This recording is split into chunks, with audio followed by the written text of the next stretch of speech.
Well, the Fed has already, I think, taken actions in the roughly the last year to increase the excess reserves have risen by about $1 trillion.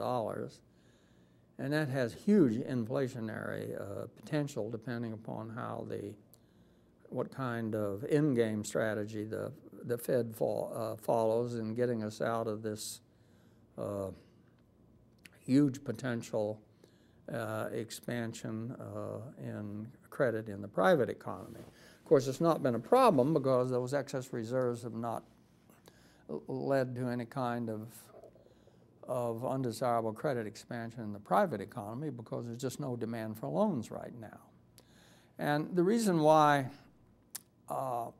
we said that, this is my co-author, Steve Gierstadt, and I said that some inflation might be a good thing at the present time, is that it is one way to get the relative price of homes up.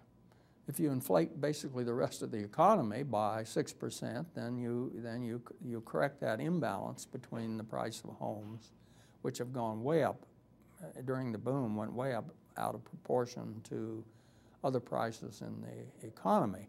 So it's important for the relative price of homes now to come back to more standard historical levels if you're going to get a natural resumption in the demand for housing.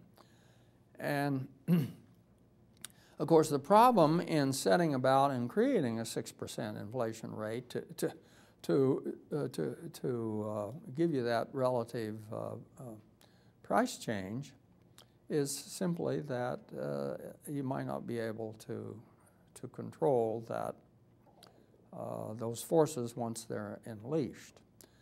So in a way, our recommendation is somewhat tongue-in-cheek, I think, that a little inflation now would be a good thing. Yes, it would, but the question is, how do you achieve just a little bit of inflation and not get too much?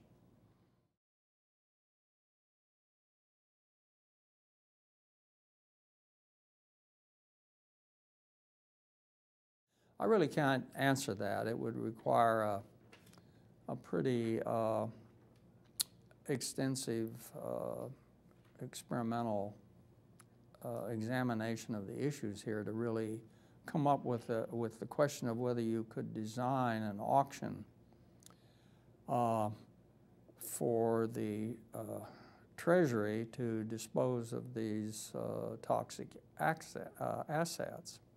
You know, the problem, people have described it as just a reverse auction where instead of the Treasury being a seller of Treasury securities, as they have had a lot of experience with.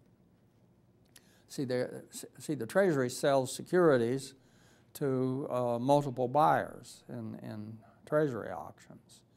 And here you have the Treasury buying from multiple sellers of these toxic assets. But the problem is that these assets are not homogeneous. When the Treasury is issuing securities to multiple buyers, there isn't any difference among every one of these securities is exactly like every other one, so that the buyers do not have the problem of valuing a mix of heterogeneous items. It's a homogeneous set of items that are being offered up for sale. Now, private markets don't have any difficulty with, private auctions don't have any difficulty valuing heterogeneous assets. What they do is put them up for sale one at a time. If you go to Christie's or Sotheby's, the auction houses, they auction items, heterogeneous items, either singly or in maybe very small groupings that are relatively homogeneous. And if you're going to do a multiple unit auction of dissimilar items, that's a challenging problem. And the whole You know, the original proposal didn't make any sense to me, and of course they quickly found out what I think was obvious, which is that there wasn't the Treasury is simply not practiced at all in running that kind of auction, and they backed off it as well they should have.